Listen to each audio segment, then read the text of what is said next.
I just want to be able to know what you think, why you think that way, and all the above from that point, like allows me to get to know the person, their experience, so that I can know how to be a better human towards myself and just be empathetic overall to other people, because you just never know what people go through. Because I have a story just like them. No te tuve, no te sé. Tu mirada como miel, la sensación de tu piel me sentía como rey. Baby, yo quiero ser fiel contigo. Que la que hay, mi gente. This is Nat here, GM from Selden Market, independent artist on Tidewater Waves. Appreciate you pulling up. Yeah, man. I'm right.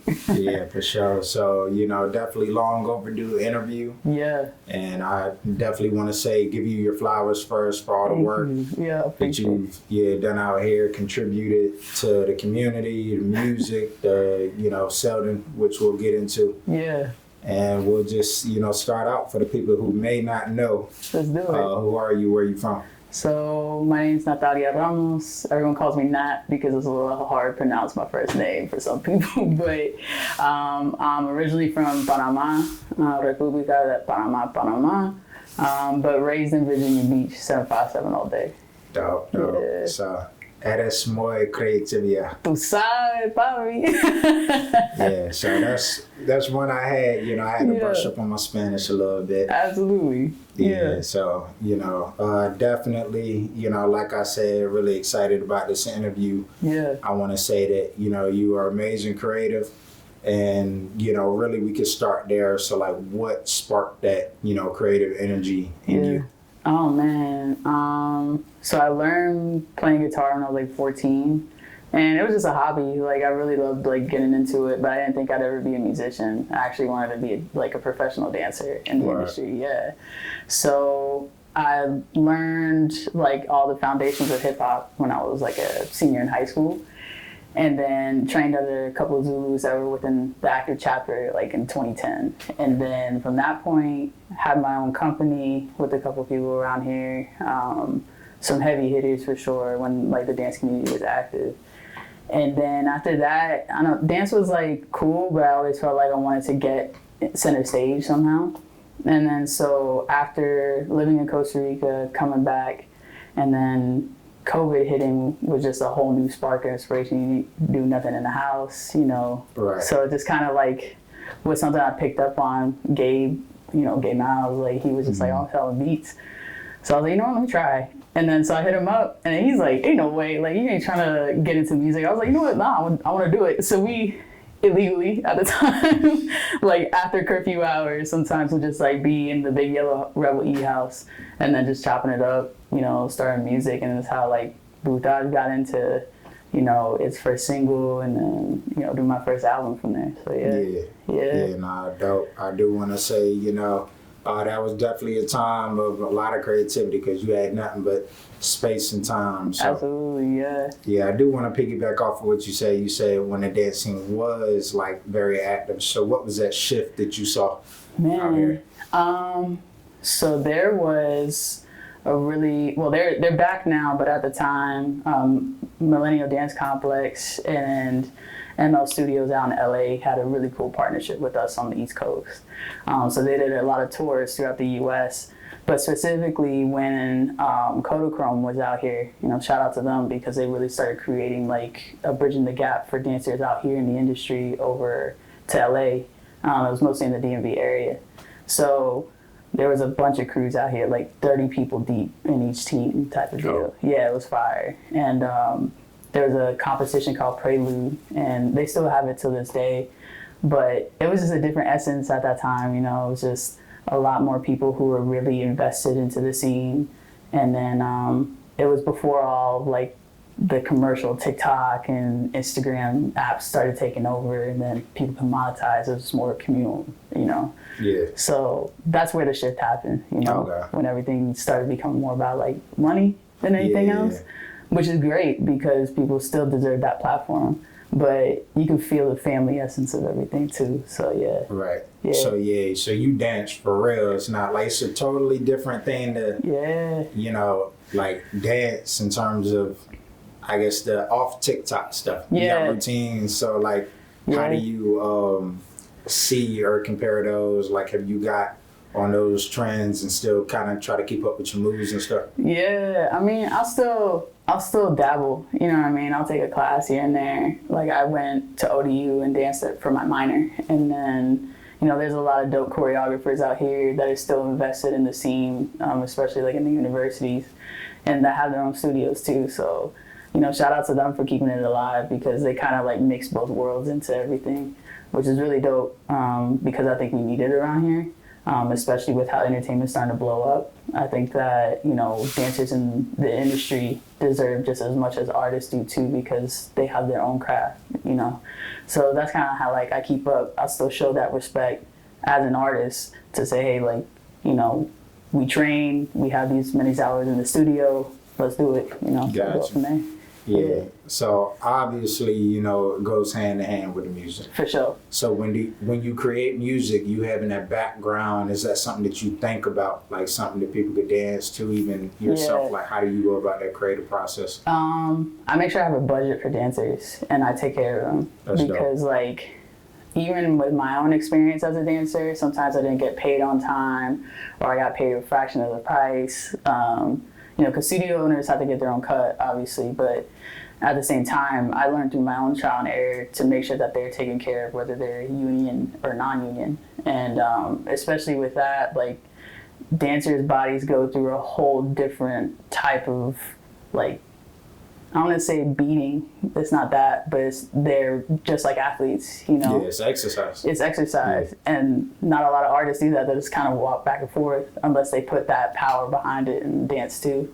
But I just show respect where respect is due, because I had that experience myself, so I might as well like have them stand on my shoulders and be greater than I was and get the amount of respect that they're owed. So yeah, and that's a dope perspective because a lot of people that are still looking for opportunities, but you're out here creating it. No matter the scale of it, it's like, all right, let me, contribute to something that people complain about. In terms of Virginia, we don't have this, we don't have that. Yeah. But it's gonna take somebody to do it. Yeah, and it's all about like who you're backing up. Like I don't have a team. I work by myself. Like, and I'll pull in who I need to, producer-wise, engineer-wise, and I'll pay them everything of what it's due. I don't really do the homie price. I'll give you your value where it's at. So I do that the same way with dancers too, just because like they haven't had that same kind of respect for years and decades in the industry. Right. So I'd rather be that example so that other people can actually come through and do the same. Only because like sometimes they'll have an idea but they don't have the budget for it. So yeah. Yeah, right. So really solamente. Big boss. Yeah, for sure. Yeah. Yeah. So also like let's get into it a little more of the music, Yeah. When you did start, so like did you have a hard time kind of learning, because you could have a natural talent, but like the ins and outs of the music and okay, well, how am I gonna get this to the people? Like, what was that process like? Honestly, I did not care. Like, I knew going into it, especially being a Latin artist, not a lot of people out here would know what I'm saying, and that was okay with me because I knew if it wasn't the lyrics, at least a beat would go with it, And that's the feedback I would usually get. People be like, I don't know what you're saying, but I'm feeling it, Yeah, exactly. For sure. Yeah. Yeah, so, with that being said, like, let's talk about the Puerto Rican, Panamanian heritage. Yeah. Like what that means. So that Latin background, like how do you, not just with music, but carry it into your lifestyle as well and being proud of that? Yeah. So I always was surrounded like with my Panamanian heritage when I was younger, like my Puerto Rican one for sure. That kind of blew up a little later when I was a teenager, like when Daddy Yankee came out with Nina Sky, you heard Evie Queen, all the above. But really where it stemmed from was when my mom would used to play a rapper called And the Head and he kind of started Spanish reggae in Panama with a couple other people, like Renato. He was a really dope artist. And they're still here till this day, thank God, but they don't really be active in music as much. And with that, being the start of where reggaeton happened in Panama, tearing off to New York and then DMV area, Puerto Rico, it just kind of like spread like a virus, you know. So with everything that happened with reggaeton, it kind of influenced everything with me just being on the block, listening to Latin music, salsa, house, all the above, because it was just like Spanish rap. And I don't know, it just kind of leaked into my music. I wanted to pay homage to it in every way. And even just with being in a predominantly Black and Filipino high school, you know, that was definitely something that I also made sure to pay homage to because they respected me and welcomed me in just like I did with them. So it was a dope experience. Like I never really had a bad experience with it for real. So just created my own lane. Yeah, for sure. So speaking of creating our own lane, you know, I do want to say that, you know, that's the most important piece. What you said was like just not caring. Yeah. You know, a lot of people get into it and one thing go wrong, they off track. But when you do it for the love of what you're doing, that's most important. Absolutely. Yeah.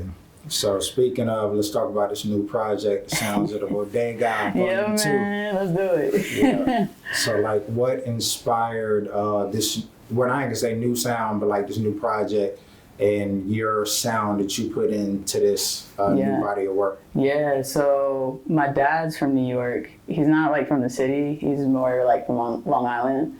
But every time we used to visit, we would go into the city. Obviously the bodegas being out there was something that I always like had a core memory with, because every single time you go in, you hear different music every time. Latin, R&B, all the things, depending on which bodega you went to, obviously. So just, again, like paying homage to Latino culture was just the biggest thing for me. Especially here, like we had convenience stores, but it kind of was like that essence of New York too. Especially walking in, there's community, you know, there's people who hang out, there's people who kind of just like go to visit the corner store and go home, you know. So I always wanted to like paid homage to the music, you know, the essence, the flavor of it all. And then that's why I created it more as like EPs than anything else, because it's like that short visit, you go into the bodega and then you out. But just those short moments you're in there, you kind of hype, you know, you're about to go your night out to the club, or you're just picking up something on the way home, getting a quick snack, you know, in between work. So that's like really what the story of it is all about, all the sounds, experiences, all that. Gotcha. Yeah. Okay. So how influential is like Dembow to you? Dembow is everything. Dembow. Yeah. Dembow. Okay. Yeah, Dembow. Yeah. Dembow. Shower ranks, man. That's all I got. But yeah, everything. That's a downbeat to everything reggaeton, you know, especially respect to the people in DR that like Dembow's really coming up too. So it's like within the summer season around here, you hear it everywhere. So it's just a whole vibe. Wow, learn something new every day. Yeah, man. I ain't never gonna forget that. Yeah, no doubt. Wow, I had to do my research. Yeah, man, you know it. Yeah, so also like what elements, you know, with you coming in and doing the Latin music, like how do you kind of merge that and make it, you know, easy, I guess, on the air for other people that may not be, you know, listening to that on a daily? Yeah. To be honest, it's all frequency to me. Like, I'm very scientific with my music, and I pay attention to the note, to what I use. And then something to relate to. Obviously, if I sample something, it's something everybody knew about already. But honestly, when we get into the studio, we just create. And if it sounds off, we'll figure it out as we're going along. But it's just really organic. Like, sometimes it'll be me, Gabe, and Mizzle. We'll be in the studio, and we all three have our laptops, and we're working on the same song, and we'll pass the song around. Or then sometimes people add a little something, a little seasoning to it. Exactly. Okay. Yeah, and then I'll put some lyrics on it. We'll change it up. Like, and sometimes the sessions will last all day, or they'll last like an hour, and we'll do a couple songs. Okay. So it really just all depends, like, on the vibe for that day. But yeah, it's kind of like what it is. We just kind of experiment with it, and then put that sound into it, what makes people feel good. And if we're not dancing to it, we won't release it. Like, makes sense. Yeah, but if I see Gabe dancing to it, he's like my checkpoint. If I see him dancing to it, I'm like, okay. Right, yeah. Shout out to Gabe. Yeah, no doubt. Give a lot of people of the consistency their flowers. Yeah. You know, so how's that relationship been over these years and being able to like grow with somebody in that space, especially with, you know, you being consistent and putting out stuff, and we just gonna play with it. Yeah, it's funny because like he didn't even know I could rap, and he's like, "Yo, I thought you just danced," because he would DJ some of the b-boy tournaments that would happen in the area. Dope. And as we went along, like I was so scared in the beginning, but he was like, "Nah, just do it. Like put it out there. Who cares?" You know. And then we kind of taught each other a lot of things. Like he educated me a lot about music, but I taught him a lot about our culture too. Like he knew stuff already because he's Panamanian as well, but a lot of the Spanish elements of just sounds and, you know, things that I wanted to be able to put into the music, he would just say, "Hey, I like this sample. What do you think of it?" And then we would kind of play around with it. And we would kind of like talk about the history of things too. So over the years, it was really dope because we kind of evolutionized our sound, and it would just become even more multi-layered. And sometimes it would just happen where we just blend sounds together, and that was just what it was. Yeah, having fun. Yeah, that's all it's about. Yeah, man, that's it. So what's your favorite track off the project? I mean, you can get, if you don't have just one. Oh, man. 2, 3. I would say Belladonna's Runway is my favorite. And the reason being is because, like, well, I produced the whole thing, but I was in, like, a house when I was younger, like a gay house. And the music in itself with, like, chanting and getting house music in there during, like, ballroom, you know, just balls overall, but, like, ballroom events was something I wanted to give, like, to my house family to say, hey, like, we're still here even though we're not active. I really wanted to just say that that was something that was special to me, with just bringing it into the space of music, because artists are now just starting to pay attention to ballroom music more, and they're bringing it into the mainstream.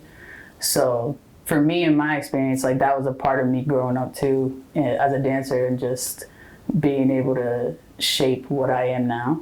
So that was probably like my best. Yeah. Word. And what prompted that, like being in a gay house? Like, oh my gosh. Like in the early 2000s, I was the baby of the group. So they, like, you know, just like any other family, they take care of the baby. They make sure I get in no trouble, you know, all the things. Looking out for each other. Yeah, they really did. But they taught me a lot because, like, I mean, you already know social media being around, you can educate yourself. But early 2000s, I'm coming out, you know, to my family, my friends at the age of 16. And I didn't know what I was getting myself into at all. Like, the community was supportive, but not really. This was like more so when Don't Ask, Don't Tell was kind of like at its endpoint, and then gay marriage wasn't really a thing that was legally done yet here in the States, or just new, you know. So there was still a lot of fear around like coming out. So we really protected one another during that time.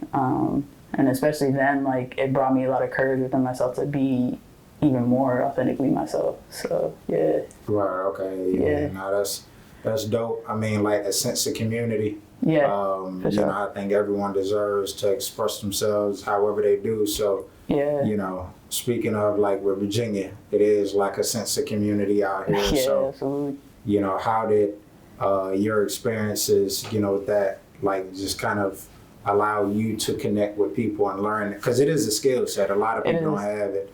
But like to be able to connect with others and move, network, push music and stuff. Yeah, honestly, it was just a curiosity to get to know people. For me, college was a big way of doing it. I don't know, like I just kind of like cracked myself open just to like be curious about people. And I'm the type of person, I'm a lover girl at heart. So I just want to be able to know what you think, why you think that way, and all the above from that point, you know. Like allows me to get to know the person, their experience, so that I can know how to be a better human towards myself and just be empathetic overall to other people, because you just never know what people go through. Because I have a story just like them, you know. Right. So, creating that safe space. Exactly. Yeah. Word. Yeah. And I would say that, you know, when it comes down to that, you know, people can say, well, this is my biased opinion. Like, I feel like out here people can critique, Oh, the area, this and that. But it is like a melting pot. You can find your tribe pretty much. So, you know, definitely got to lean into that. But you got to be open. Yeah, and that's the thing, too, is like trusting yourself to be open. You got to be truthful. Exactly. Yeah. And being able to understand that, like, even if you're kind of closed off, there's always something life can teach you every single day. It's that deep. Like, as you grow older, you realize it really is that deep. Yeah. And the more you get into the industry, you get more protective of yourself because it is that deep, you know? But for me, at the end of the day, when I think of it at a human level, if I could do that with just getting to know a person, I could do it any other way, anywhere else. So yeah, definitely. Yeah. So, you know, you definitely got the exposure. Yeah. And I want to talk about your, you know, accolades and being a part of the Recording Academy. Yeah. Grammy U. So, like, what was that experience like when you first started to get involved and get some traction with that? Yeah. I didn't know my responsibility at first. Like, like I knew what it would bring professionally, obviously, and I knew my responsibility as someone coming into the space as a new member.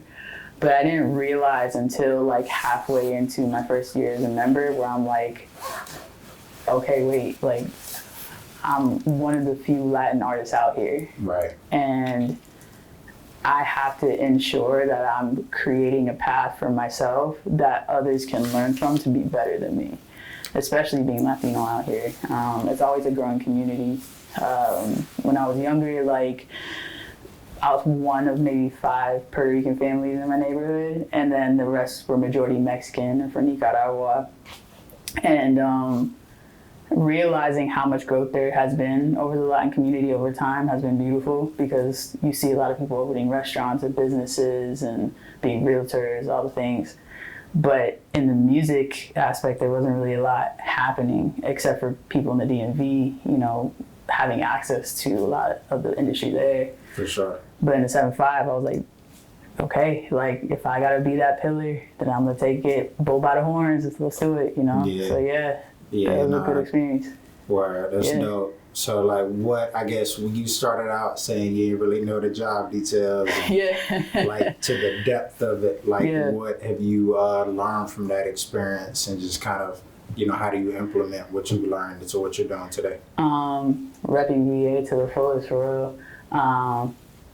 I definitely, we got 15 minutes, but I definitely learned and understood that being from VA is a big privilege, especially when I went to my first Grammy event and saying I'm a Latin artist from VA. People were just like, oh, for real? Like, going to Miami, there's a whole plethora of artists out there.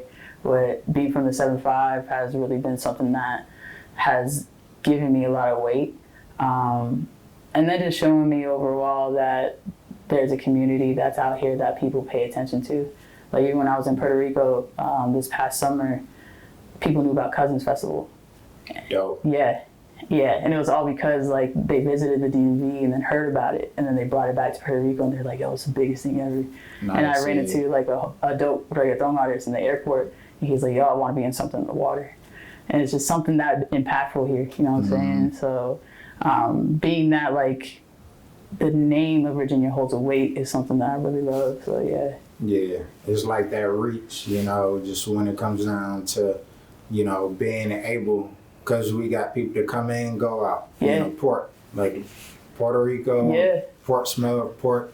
Yeah, you know, port to port. Port. Yeah, so it's like, really when it comes down to it, you know, you cannot escape, you know, again, community. Yeah. So, which is lead me into my next point. You know, I want to congratulate you on your new position at the Selden market. Thank you, bro. Appreciate it. GM. Yeah, man. Yeah, that's major. Big Nat, not the little one. You know? Yeah, Big Nat. Yeah. So, how did that opportunity come about? And, you know, like, you can dive a little more into that. Yeah, I was actually volunteering a couple events for Selden just to make a couple dollars to go to the studio. Mm-hmm. And Carrie Ann had, you know, let me know that there was a couple openings, and she was like, hey, you should apply, see how it goes. And I did my interview just like everybody else, you know. And, you know, when I got the offer, again, I realized I'm like, this is a big responsibility under my belt. But I believe in people. Like, if someone believed in me and knowing, like, even I was just in a position as a volunteer and knowing my background, I could do that for other people too, you know? Yeah. So I treat everybody the same across the board with love and respect. Like, that's just me through and through. If I could be the placeholder and the person that opens the door for someone else, like, I'm going to teach them to do the same for whoever they could, you know? And that just helped me realize, being in a space where Selden Market's an incubator for anyone and everyone, why not make it safe for them to do that and build something great, you know? No, for sure. Yeah. So, yeah, it's definitely shout out to Carrie. And, yeah, man. Shout out big to boss. Yeah. I just had her up here, and you know, we talked a little bit about the Selden and just kind of where it was at right now. 'Cause she was carrying that, no pun intended. Yeah. You know, carrying that thing for a minute. So, yeah, she was. Yeah, she definitely was. Like, you know, I know that's like a real near and dear space to me. Obviously, right next door. Yeah. From where we are, but. You know, like, what are you excited about? I know the sign went up, the holidays are big.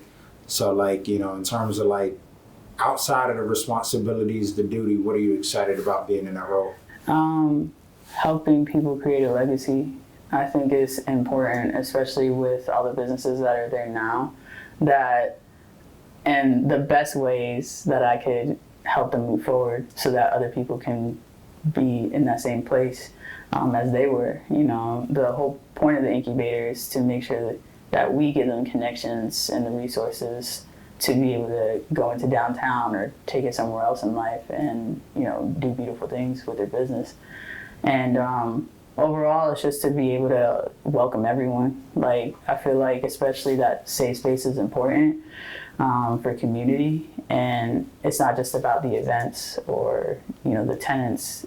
Yeah, it's about business, but at the same time, it's about bridging the gap with community. I don't know, a council member to talk to a stranger on the street and learn something from one another, you know? Yeah. So, yeah, that's where I'm at with it. Yeah, that's dope. Yeah. So, you know, also it's like you say, you're managing those businesses pretty much, you know, I guess macro managing. So it's like, you know, what are skill sets that you had to kind of brush up on when it comes down? Because I know money's a big part of that. Oh, yeah. And I know you got experience with that, with your music, so you don't take, you know, numbers and money lightly. Yeah. You know, when it comes down to business. So, like, is that something that you had to really kind of, all right, I got to be on my P's and Q's? Absolutely, yeah, because obviously money makes the world go round. And it's all about that connection, that healthy connection with money, and knowing whether, you know, you're in the red or you're above that line or whatever overhead you might have, and knowing what you can work with. And it all comes down to the environment you're in, the way, you know, government's working, how things are happening around the world, you know, act of God, anything could happen to skew it. And it's all about, like, just hitting the ground running with it and knowing that you have that confidence and security in yourself to work with that kind of space. So, yeah, that's usually just a healthy relationship with money, knowing how to work with it. Yeah. Well, okay. Yeah. So, yeah, what can the people expect, like, with the holiday market, you know, the things that are about to go on now? I know it's about to rev up. Yeah, absolutely. So, yeah, we have a grand illumination this weekend. And then we have a really good carousel of markets coming up. What I'm really looking forward to is having Thanks for Listening back in the space here, because actually that's where they started with Selden. Mm-hmm. And then seeing how just Dodie expanded himself from there has been just an amazing process. But even then, just seeing, like, you know, then I see you coming through. We have, you know, plant swap, plus like clothing swap too. A little bit of something for everybody, to be honest. So it's touching every community. So I'm just excited to see it all unfold the way it is. Yeah.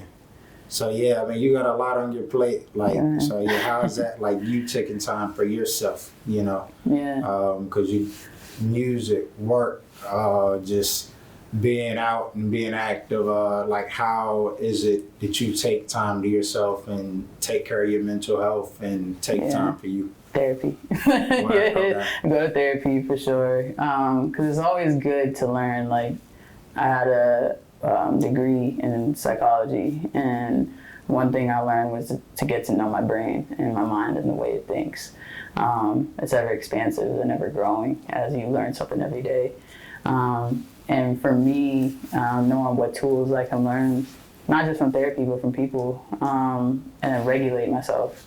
Because I never take anything personally until it's personal, right? Right, yeah. But at the same time, like, you know, I have my rituals, like, you know, meditation in the morning, I say my prayers, I shut off my work mind once I leave the door, and unless it's an emergency, obviously, but, and I just consolidate that till the next day, and then attend to whatever I need to in life, or go to the studio, spend time with family, friends, whatever. Yeah. Gotcha, okay. Yeah. So, you know, with the, you know, going back to the music, you know, because I want to make sure I continue to highlight that. Yeah. It's the foundation. Yeah, man. So sounds of the bodega too, like what, are you already, because that was what, April? Yeah. Yeah, so are you already, you know, on the next project? Yeah, could you give a little more insight about what you're working on and how you stay consistent with it? Yeah, absolutely. I'm working on an album, so that's going to be coming out next year.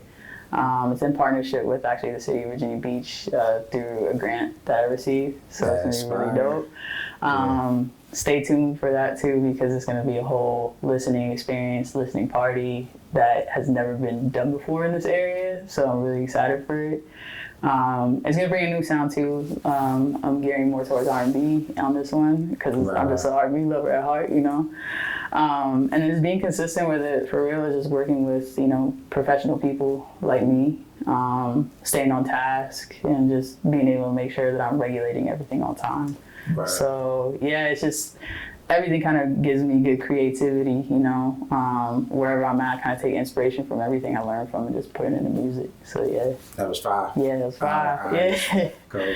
But, Well, you know, I'm glad you kept it rolling. That was very smooth. yeah, I know. Yeah, I'm gonna chop up what I need. Yeah, no doubt. But yeah, so I'm glad you said staying on task.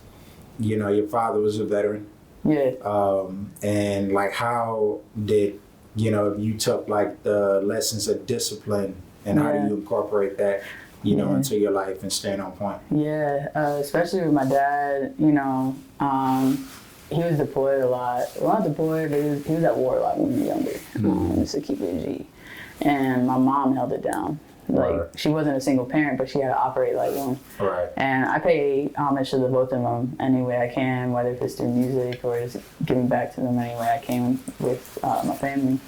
And sports was like a big motivator for me in that too, aside from just the military life. And understanding like the seriousness of it all. They never sugarcoated anything when it came to like my sister and myself. Giving us news, you know, staying on task. Anything under a C was automatic, you know, punishment. Like, took the gamble away, all the things. It was just knowing like how you could strive to be better, and just understanding like what that meant for my life. That was really what helps me keep on task. So yeah. Okay. Yeah. All right, now that's dope. So I gotta try to get one more Spanish. No doubt. Let's do it, bro. Question out. You know, let me see if I get it right. You got it, bro. Yeah. ¿Cómo ha evolucionado tu música? Oh, bueno, está bien. ¿Cómo evoluciona? I would say like it was a really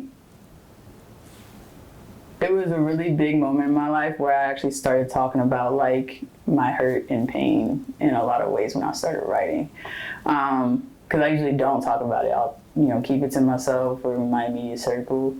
But I knew going into this next album and giving myself my own flowers was just like really important for me, because it helped me become a better person, and it helped me realize how I could utilize all the tools that I had in life, and then just talk about it because someone else might need it. Right. You know? So that's what really just brought me to a whole new point of just like opening my heart up to the general public and saying, this is yours, do what you want with it. Authenticity. Absolutely. Yeah. And I just seen an interview, somebody was talking about that, like kind of releasing, because it's your baby, but releasing that art and letting the people have it. Yeah. You know, rather than trying to hold on and you got to move on to the next one, So yeah, because what's like personal for me could be different for somebody else in their own life, and they interpret it in a different way. So for sure.